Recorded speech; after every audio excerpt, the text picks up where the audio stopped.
the IRS could actually send you more additional relief money if you meet a few requirements of this.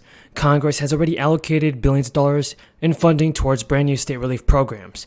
$500 stimulus checks are going to be sent out over the next few weeks, so be sure to watch to the end to learn how to receive this. And now, in its final 2022 filing season statistics, the IRS stated that it has processed more than 140 million individual income tax returns, including more than 96 million refunds for a total of over $282 billion, with an average refund of $3,000.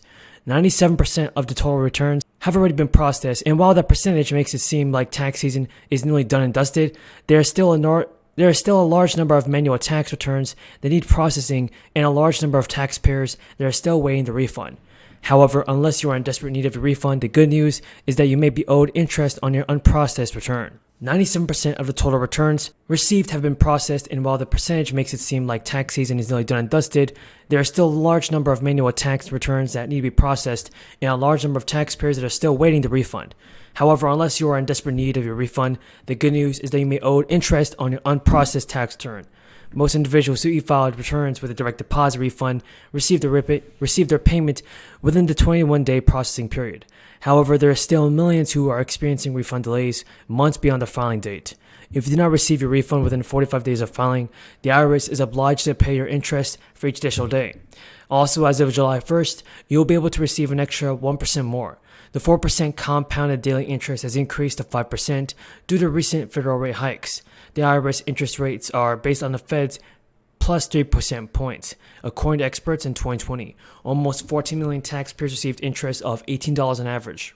In the National Taxpayer Advocate latest report to Congress, she said the IRS has a backlog of 8.2 million tax forms, which is more than last year, and is getting processed at a slower rate. As of May 14th, the IRS had 9.8 million individual tax returns still unprocessed.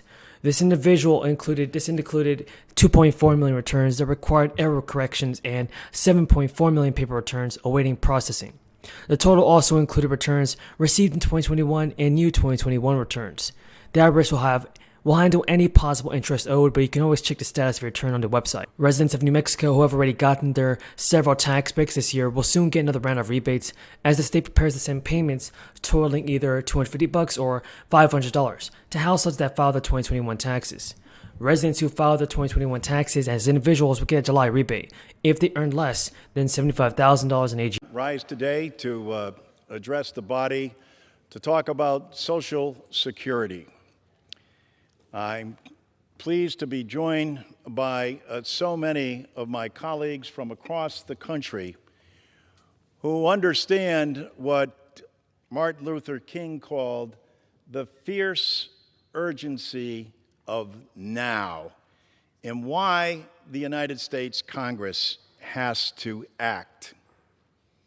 It's been more than 51 years since the United States Congress has enhanced the benefits of Social Security. Richard Nixon was president, and a gallon of milk cost 72 cents. Much has changed in 51 years, and now I'm proud to announce today that the Ways and Means Committee will be marking up Social Security 2100, a sacred trust, next Wednesday. And in doing so, the first time in 51 years, Congress will be moving forward to enhance benefits for those who need it the most. Why do I say that? Everybody in America knows what this pandemic, this global pandemic that we're in, has caused unbelievable harm across the globe and here in this country. But who has it affected the most? Of the close to 1 million people who have perished in the United States, over 756,000 of them are over the age of 65. And who is the group that has been hurt the most by the ensuing inflation that comes from a global pandemic and a war in the Ukraine? It is people on fixed income. It is the more than 65 million Americans that are on Social Security. I want to commend President Biden for taking the leadership in this area, who campaigned across the country assuring Americans that Social Security. I thank Chairwoman DeLauro for yielding me the time. Mr. Chair, I rise in strong support of this bipartisan en bloc, which would eliminate funding for the VA Asset and Infrastructure Review, or AIR Commission, and transfer that $5 million to Health Care for Homeless Veterans program. Now, let me be clear.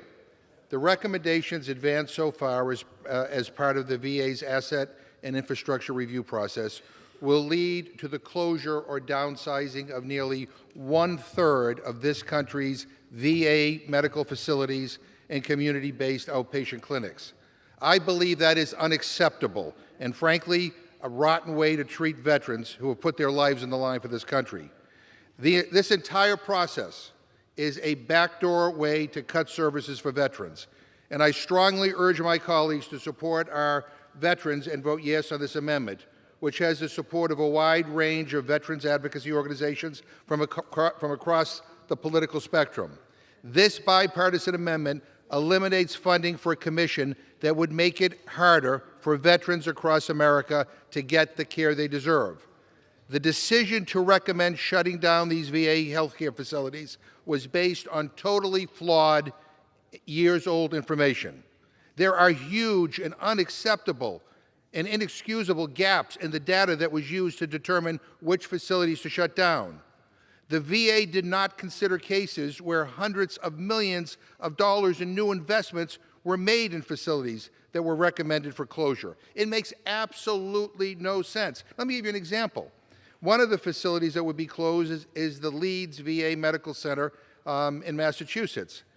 They said that this facility should be closed because it needed nearly $200 million in upgrades. What they didn't say was that we already invested in the upgrades. $200 million in taxpayer money was already invested in this facility, and now they're recommending that it be shut down. Talk about ripping off the American taxpayer. The data that they use is from years ago. Yeah, it's inexcusable, years ago. And even the VA admits this. So this is the definition of stupid. We might as well throw taxpayer money out the window if these flawed recommendations move forward. And that's not to even mention the impact this commission would have on veterans. You know, I held a listening session to hear how these recommendations would force many veterans in Massachusetts and across the country. And I have a map here, by the way. Here is the map. The yellow is partial closures. The blue is total closure.